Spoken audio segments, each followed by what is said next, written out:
Bu yurishlik dersimizde biz tor mulozimati haqida tafsiliy to'xtalamiz. Bu birinchi qismliq darsimiz. Avval buni so'zlashdan burun biz tor mulozimatiga qisqacha bir tushuncha beraylik. Tor mulozimati degan odatda programma yoki application, masalan tor betlar yoki applar har xil tilda yozilg'achqa, masalan ba'zilari Java'da, C'da, C Sharp, Python har xil program tillarida yozildi. Endi shu o'xshamagan program tillari yozilgan app yoki to'rbet qatorliq applications yoki programmalar orasida o'zaro aloqani bir vosita sifatida ulardan aloqani saqlaydigan narsa shu tor mulozimati deymiz. Bu bir xil jargondek tuyulgan bo'lishi mumkin. Men buni oddiy usulda tushuntirib bersam, masalan siz bir oshxonaga kirsangiz, xaridor sifatida siz xaridor bo'lsiz.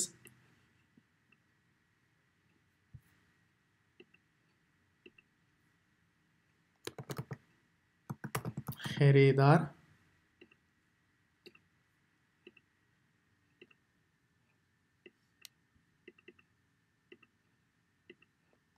hamda siz bu yerda inglizcha client mi deymiz, ya'ni xaridor shaklda bir tomoq buyursiz, bir request bersiz.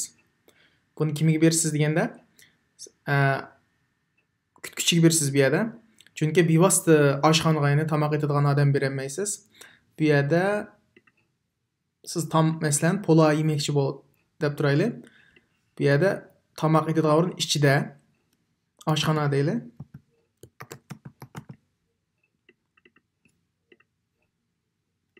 Oshxona.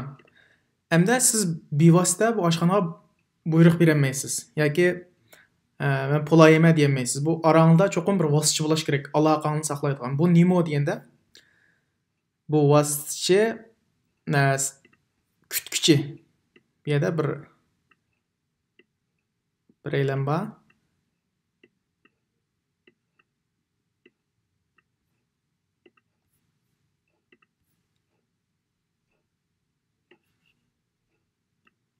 Bu kim o?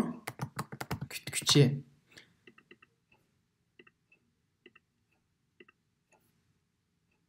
Masalan, xaridor bir talabni, ya'ni request berdi, men bunda tomoq yeyman deb. Buni inglizcha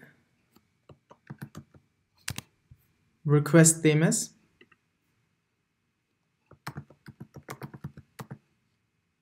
Buyurtma.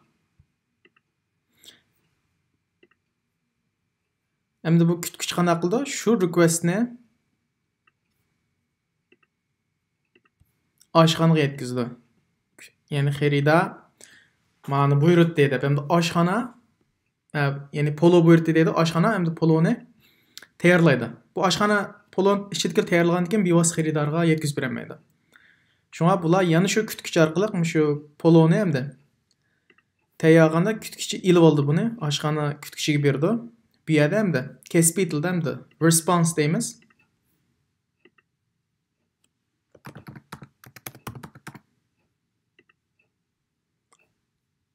Kutuvchi andan poloni yoki responsni xaridorga yetkazib berdi. Mush jarayonda kutuvchi web services, ya'ni tor mulozimatining rolini o'ynaydi. Yani oddiy shaklda tushuntirsak, bu bir vositachi. Ya'ni xaridor bilan oshxonaning orasidagi aloqani saqlaydigan narsa endi web services buni. Bo'ldi. Buni endi amaliy turmushga ishlasak, masalan biz aeroplan bilet olgan chog'da men Google Flight'dan olaman. Masalan, Parijdan Tokyoga bu to'rbet kirib Google Flight'niki. Qaysi to'rbet kirsang o'xshash emniyatda. Tokyo, ondan keyin vaqt 10 apreldan 14 aprel. Vaqtni kirgizdim, o'sha sonliq ma'lumotni kirgizgandan keyin amdaliqi xaridorga o'xshash birdan buyurtma, ya'ni request berma. Search bilan request berma. Bu menga bir javob keldi endi, response. Masalan, bahosi qancha qitim to'xtab mangdiganligi yoki qanchalik vaqt ketganligi to'g'rilab bir javob keldi. Buni ham response deymiz.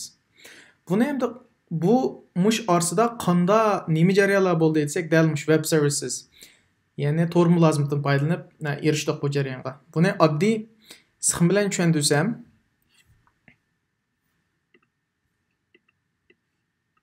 Biz buni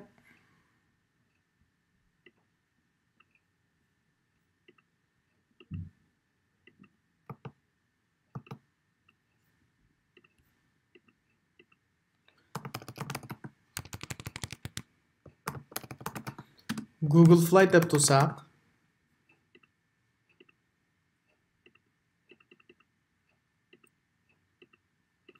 bu ham tor beti.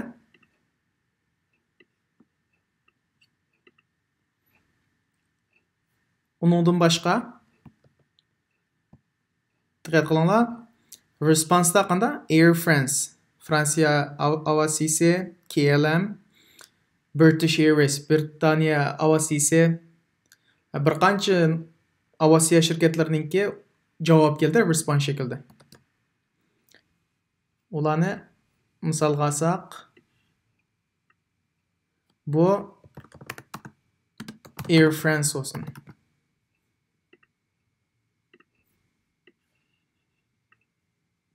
Bu British Airways olsun.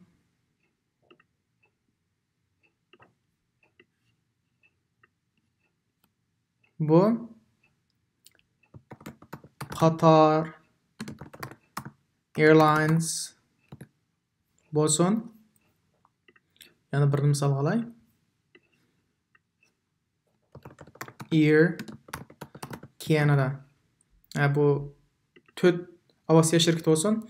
Endi biz Google Flight orqali biz o'zimizga lozim qo'ygan talabni, ya'ni requestni avatganimizda bu Google Flight to'tli yoki hammasi avasiya shirkatiga bizning requestni avatadi. Buni Air France'ga, Air Canadaga, British Airways, Qatar Airlines bularga request avatadi. Buningki atalg'usi, kesib atalg'usi request, yani talab demekçi.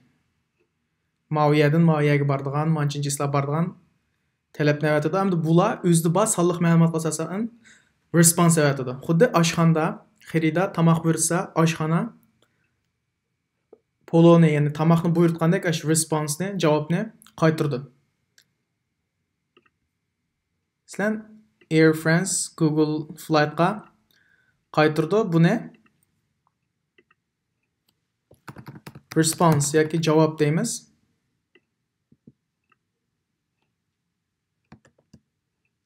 Mushada biz request avatsak Parijdan Tokyoga 10-yildan 14-gacha deb. Mana Air France o'zininki response avatdi. Bahasi mavo bir liqtim to'xtaydi, manchilik 17 soat vaqt ketadi deb. Mushu bir response.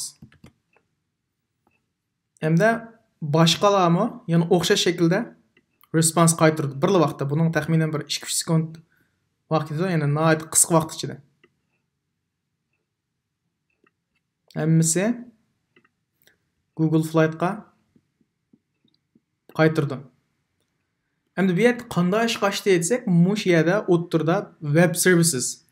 Ya'ni kishi o'xshash vositalarda mishal bir web services var. Ya'ni client bilan server.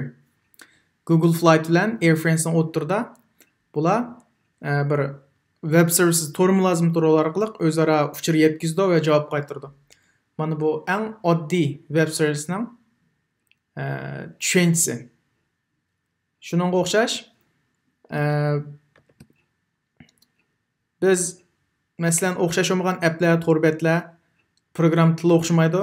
Mush har xil programma tilda yozilgan to'rbetlar bo'lsin yoki applar bo'lsin, shularningki o'rtaq bir vosita shaklda aloqa saqlaydigan vositani biz tor mulozimati deymiz. Ya'ni web services deymiz. Bugun bu dars bu yergachilik bo'ldi. Men yana davomli yo'llayman. Agar tushunmagan yoki boshqa taklif fikrlar bo'lsa, ostiga inkas shaklda berib qo'ysangiz bo'ldi. Rahmat.